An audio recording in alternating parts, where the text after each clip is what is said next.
Greetings, friends. It is a delight and joy to be a part of Beyond Sunday podcast. And today we have some very, very special guests to close out 2025. And what better way to do it than to talk about investment, healthcare, and finance with Wespath, who definitely helps the United Methodist Church do great work in making sure that our clergy is doing an amazing job of investing, understanding our finances so that we continue to be prosperous and financial good stewards. And so today I have a good friend of ours who is the COO, and I'm going to let you introduce yourself, Johara. And I'm going to, Farhadieh, I think I got it right, but I'm going to be working on that, and I apologize if I messed it up. And so I'm going to ask you to just chime in and introduce yourself, how long you've been at Wespath, and then we're going to dive into my friend, Andy. Great. Thank you, Stephanie. And it's an honor to be part of your Beyond Sunday podcast. I'm Johara Farhadieh. I'm the Chief Investment Officer here at Wespath, and I've been fortunate enough to be here for a little over 2 years at this point. Excellent. And then my good friend, Andy, that we affectionately call him, and he is the CEO of Wespath. Would you introduce yourself, my friend? I'm happy to, Stephanie. Andy Hendren, that's right, I go by Andy. I am the General Secretary, which is a church title for the organization, and the CEO of Wespath. And I've been in this role for almost 4 years. I'm a couple weeks shy of 4 years as the CEO, but I've been working at Wespath for 21 and a half years. Wow. You only look 30. I don't understand. Well, thank you. Yes. And this is tremendous work in which you all are doing. And thank you so much for coming on today as we educate the listener of what Wespath is doing and what your thoughts are of this intersection of finance, evangelism, and discipleship. And so I want to start out by saying we're living in a world that's marked by division and disruption, economic tension, spiritual uncertainty. And so for both of you, my friends, how is Wespath reimagining its role in equipping the church for not only the now, but the future, especially and particularly clergy and faith leaders, not only in the United Methodist Church, but beyond? I'm happy to take a first go at that. It's really a great question, and I think I would hope any organization in the church is thinking about the same thing. We really went through a pretty robust process in early 2024 that lasted about until early 2025, almost a year of deep discernment with our board. And we had already created a strategic plan in 2022, and we identified a number of potential disruptors. And so many of them happened between 2022 and 2024 that we went back to the drawing board. We knew that your exact point, division in society, economic tensions, disruption in the church, meant we had to think, I think, a little more imaginatively and a little more creatively. And so our board, with our senior staff, worked through a pretty deep analysis of what some futures might look like for Wespath and what some futures might look like for the church. And we decided we needed to take both into account in our strategic goals. And we landed on three, I feel like, really resonant strategic goals for our organization. And they are, number one, to optimize our benefit programs. And that is to first of all, close the legacy pension programs and move to a new retirement plan, which will launch in a few weeks at the beginning of next year, Compass, but also to really listen to the church and understand the changing nature of congregational leadership and ministry and how we're shifting into different models of that, lay leaders, part-time pastors, multiple appointments, and see if we need to continue evolving our benefit programs to support those folks in retirement. The second strategic goal was we need Wespath to be sustainable. If we're going to do good work for the church, Wespath has to grow. And retirement benefits for church folks ain't a growth industry right now, like it was decades ago. So we have an institutional investment line of business that Johara is really the champion of, and her team, and we want to grow that as much as we can. And we're starting to approach institutional investors beyond the United Methodist Church, Mennonite colleges, Nazarene colleges, Baptist churches, etc., to continue to grow our scale so we can do our work really, really well. And then the why of that growth goal is precisely because even if we grow to kingdom come, if there's no healthy United Methodist Church, it won't matter. We won't have a mission or a purpose. So our third strategic goal is to strengthen the church. And that's to do new things for the church, to lean in and find new ways to provide renewal, well-being support, financial literacy and education, potential asset mapping for the denomination, shared services. Those are the kinds of things that we're trying to adapt to, which is a little different than what we've traditionally done, but we think is important for the church. Absolutely. Thank you for that. I'm going to have a follow-up question on that, on a recent event that you just held and I had the privilege of participating in. I think our listeners need to hear how that went and why did you come up with that? And so I'll toss it over to my friend Johara. Would you comment on that, because you definitely are doing this in your seat in the work in which you're doing? What would you add to what Andy just lifted up? Well, in terms of, the goal of continuing to grow our assets, it's like Andy said, it isn't just necessarily about growing to grow. As we continue to grow, it strengthens Wespath, which allows for us to continue to support and strengthen the church, which ultimately will allow for us to support the missions of those who we serve and to continue to do that in the long run.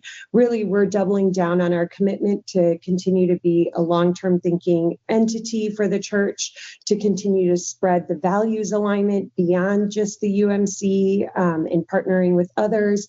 I think is really important for us. So as we continue to grow, our hope is to continue to support all our customers, various nonprofit organizations, and just to ensure that the impact we have is to help support and sustain the UMC in the long term.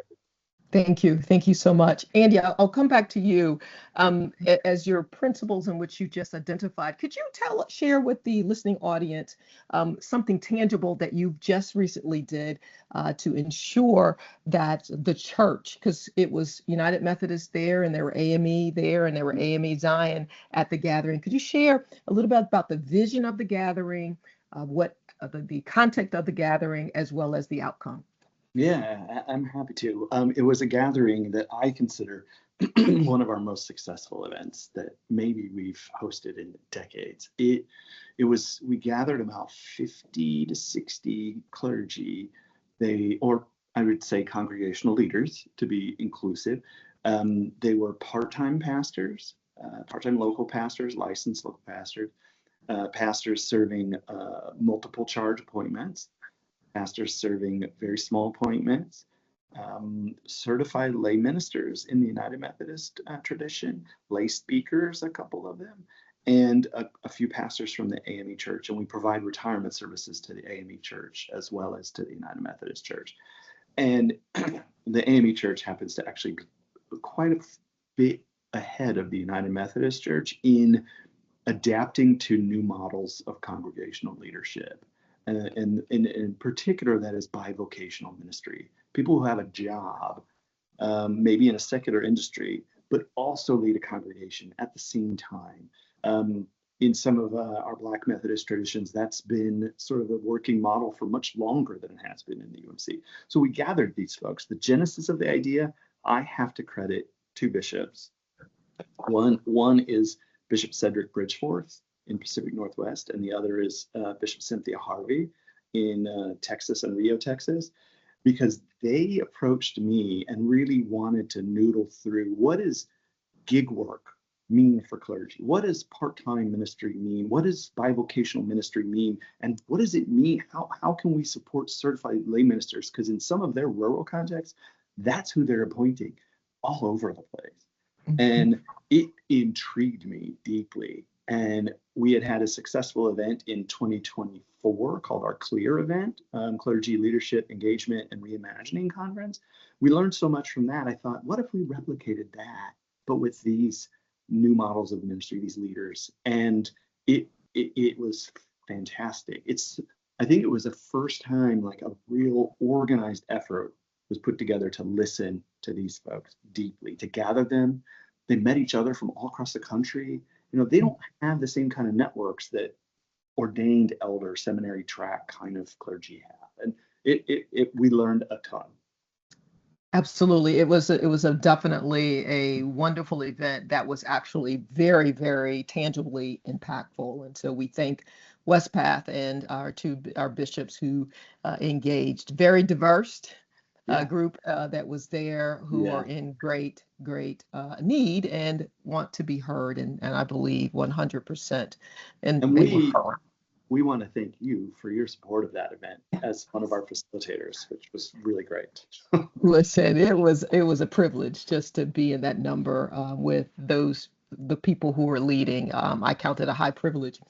All right, so my friend Johara, so from a global finance lens, how does Wespath, from your perspective in the work in which you do, engage with the missional alignment investing that reflects Christian witness beyond the walls of the church, beyond organization, but beyond business? So, part of the main reason that drew me to Wespath is the mission alignment and values alignment type work that we do while we continue to still have value add and have a disciplined approach and think through things long term. For example, we have a product here called the Positive Social Purpose Lending Program. It's a product that allows for affordable housing and continues to support community development for underserved areas in the U.S. We've been investing in this program since 1990. We put almost $2.1 billion to work, and we're across all 50 states. To be able to say that you have a market rate product that's, not a concessionary product, but that is also making a significant impact and is values aligned, that is truly a gift to be part of. And that's why I love the work that we do. It's not just about, we're not only looking at returns and risk, but we're also taking into the values of the UMC, whatever way that we invest. So in addition to that, we adhere to all the ethical exclusions within the UMC. And then even beyond that, there are additional products like our social values funds, where we have additional exclusions that include fossil fuels and any other sort of added human rights related securities are excluded from those products. Our hope is to be able to meet the demands of our client base, the diverse client base across the board, but always adhering to the core values of the UMC at the end of the day. Thank you so much. Absolutely. And so I'm going to pass this next question to my friend Andy. We talk in Methodism about personal holiness and Christian witness. How does that align with your values as just a human being who has a tremendous job in our denomination and beyond? How does that align with the work in which you're doing and you personally? Well, it's part of what drew me to Wespath all those years ago, 21 years ago. It was kind of I took a chance on the job. I joined the legal team as a staff attorney, but the Wesleyan values around personal piety and social holiness, and really the admonition that there is no holiness without social holiness, really speaks to me. My upbringing was Southern Baptist, and that is not the theology of the Southern Baptist Church. And when I was a youth, I ended up going to a youth group that was United Methodist and learned a little bit about those. And that little exposure led me to say yes to the job at Wespath. And ever since then, it's really been my life's work to be a leader in this organization.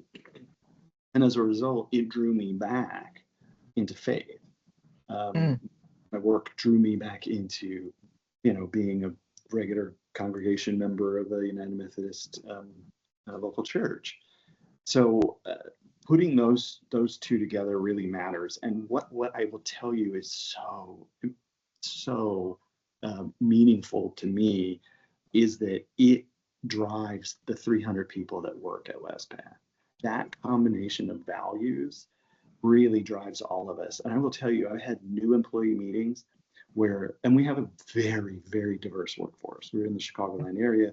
We have people of every faith, people of every, culture and background. And one of our employees who's told me he's Buddhist, practicing Buddhist, but he said, Andy, the core values of Wespath and the social values of the United Methodist Church resonate with me as a Buddhist. And that really meant something. So all of our employees, no matter what their background, are really bought into this mission, bought into this commitment to making the world a better place. Absolutely. And I just want to lift up that you all do a phenomenal job of being a very inclusive organization, welcoming all. And that example you just gave is the substance of and the reality of that. So thank you for sharing that with our audience. Johara, I want to ask you this question. What ethical frameworks, sometimes finance, the area gets a little bad vibe from our public, and it's just, people don't think people have ethical values. And so what frameworks guide you in investments, and how might these choices tell a story about who we are as a people of faith? Yeah. I can understand sometimes where Wall Street would get a bad rap in that way. But there is, as Andy said, a lot of us are here for a reason at Wespath, and that really is where it stems. It's sort of Wespath is truly grounded in the United Methodist social principles. We have a commitment to fiduciary duty and commitment to care and prudence, and we adhere to a sustainability framework. So all of this sort of embodies how we operate on a day-to-day basis, whether these are in policies, book of discipline. It's just the type of people that work here naturally believe in this type of work. So that's just sort of big picture. And all of that guides Wespath to avoid any sort of harmful industries that we talked about, or engage with companies to see if they could do better and have better practices. All of that is in alignment into ultimately the actions of who we are on a day-to-day basis. And personally, for me, I've always wanted to be in finance, but I really always wanted to do it in a way where we were able to help everyday people retire with dignity and be able to do it in a way that impacts them positively. So whether we're working on affordable housing issues or negotiating with large corporations on how they could treat their employees better, all of that resonates because it's our way of holding Wall Street accountable and in sort of corporate America accountable in the best way we know how. We're taking our ability to have core values, true values, and then translating that into action when it comes to investments. And we also, the fiduciary duty, you hear that all the time, but we take that very seriously. The money belongs to the retirees of the plan. It belongs to the mission-oriented nonprofit organizations that we support that are doing great work, whether it's a children's home or any other foundation or organization that we're working with. So for us, we take great pride. And if I could share this small story with you, we were doing a practice internally with the investment team on doing a sort of a quarterly review with a client. And one of our client service team members said, okay, we're going to do a situation where we're underperforming. And the way they approached it was so impressive and authentic. And I asked, how did you get to this place where you're presenting this way? Because it resonated with me. And I actually know the story. I know why we're underperforming, in that case. And what he said was, it's like disappointing mom and dad. and you care so much about the client and the work that they're doing that you don't want to go to them and say you've underperformed, and it's the nature of the world we're in. We will outperform, we will underperform, but there was that moment where it was like, I just don't want to disappoint mom and dad, but really we're talking about a client, but it was that impactful to that individual that it really was just another example of how much the team truly cares about the work that we do here. So. Wow, that's a powerful story, and thank you for sharing it. And so it dispels that people in finance, they're boring. But I'm gonna tell you, you two are exciting. I should have done finance when I was in college. Stephanie, no one's ever called me boring. I know, yes. I'll take boring though. I'll take boring at this juncture. Not at all. Not at all. So I'm going to ask both of you, what excites you?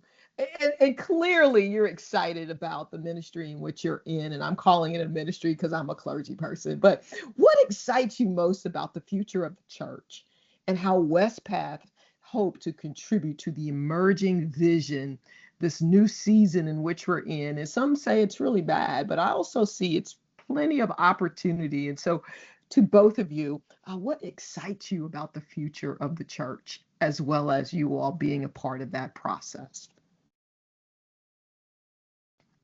Well, what excites me is the church seems, after many, many decades, to be in a place that it is ready to change. And we know that society has changed and that people's expectations of what church has changed. And I really think the denomination is finally coming to grips with the fact that most of our congregations don't reflect the neighborhoods that they're in, or don't connect as much as they could with the communities around them.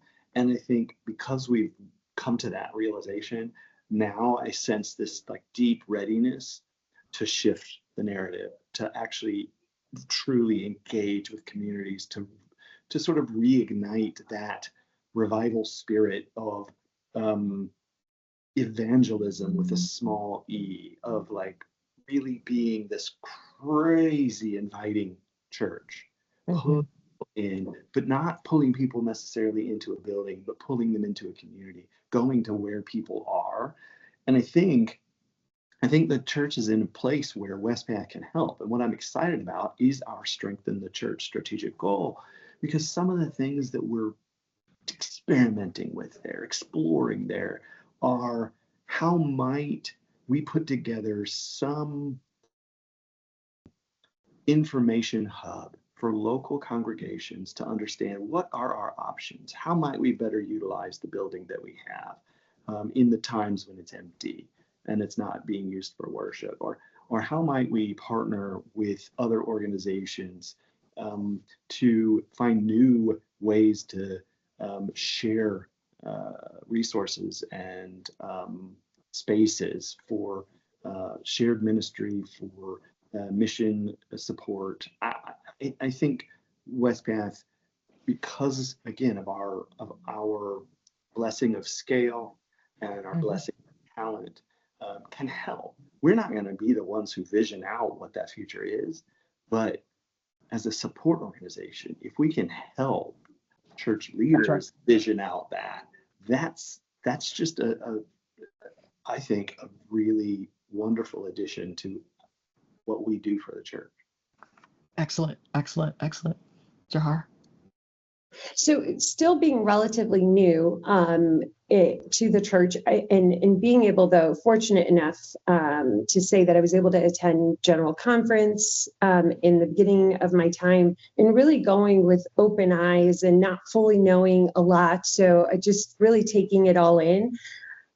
I would tell you what continues to excite me and continues to drive me is the people, and the people of the UMC, and the people that we serve and support and work with. Because even in my travels this year to Africa, we went to Angola, and I was able to meet people we've supported through our pension program, and just knowing the difference all of that is making, it drives you to wake up every day and make sure you do your job and do your job well every day. That I'm so passionate about that. I know the importance of being able to retire with dignity. I grew up in a single parent household, and having my mom be able to retire and not have to work 3 jobs and enjoy life on the sunny beach in Florida today, it's such a beautiful feeling to know that we could do that and impact thousands of lives. And so that really excites me every day. But on top of that, in doing that investment work, we also care about equity and justice and the earth and the world and all the people involved in the world. So you get to do all of that while still being part of, the investment industry and that. So I think that's what excites me most, is working with the people that we work with internally here at Wespath, but even broader in the UMC. There were so many people that walked up when they learned that I was part of Wespath, and really they didn't know what role I had, but just would thank Wespath for the check, and they're retired and they're collecting a check, and just hearing that just makes you so happy every day and doing your job. So that excites me the most. I just got excited all over again. Thank you. Yes. Yes. Yeah. Andrew. How about you, Andy? What are your thoughts? When I hear Johara describe that, it's true. The people we work for are some of the most rewarding relationships. They're so meaningful.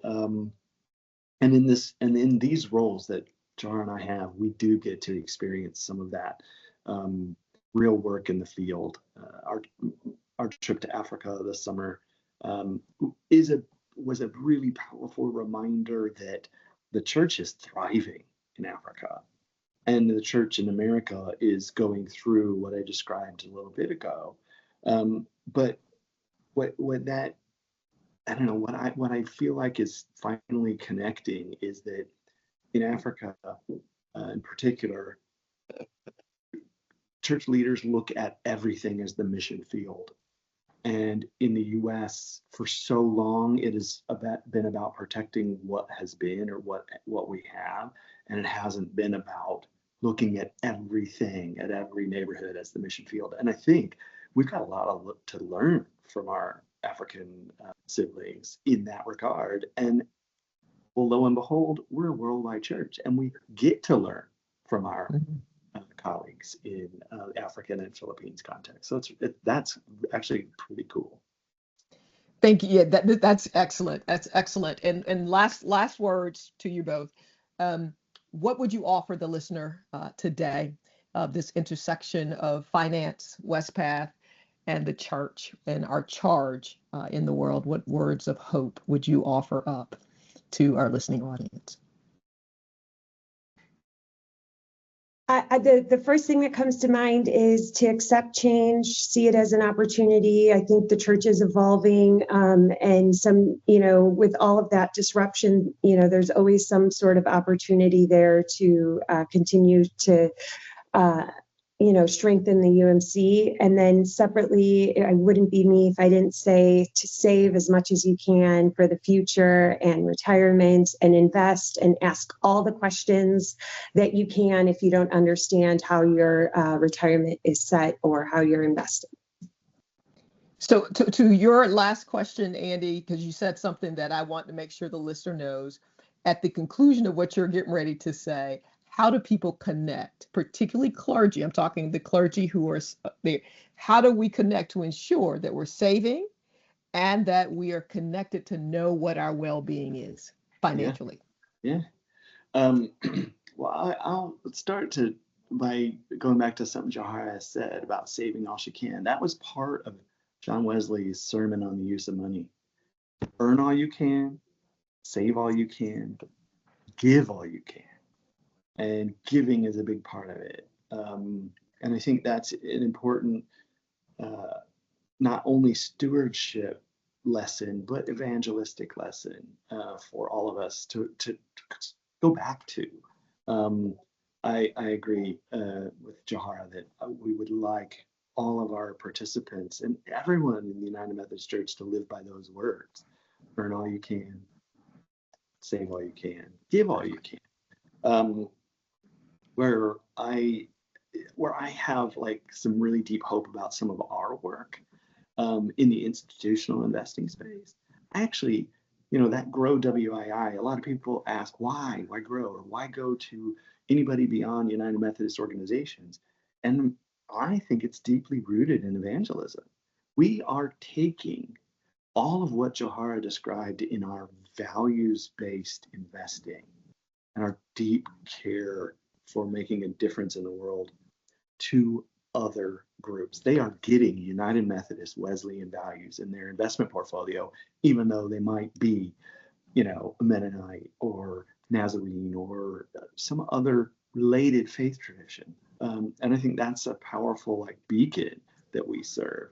I think the same goes with participants. Not all participants in our plan are United Methodist clergy. There are loads of lay people who work for Methodist organizations that aren't United Methodist, but now in their retirement savings, they're getting that same Wesleyan, philosophy around stewardship, care, and giving. And I think that's something that gives me a lot of hope.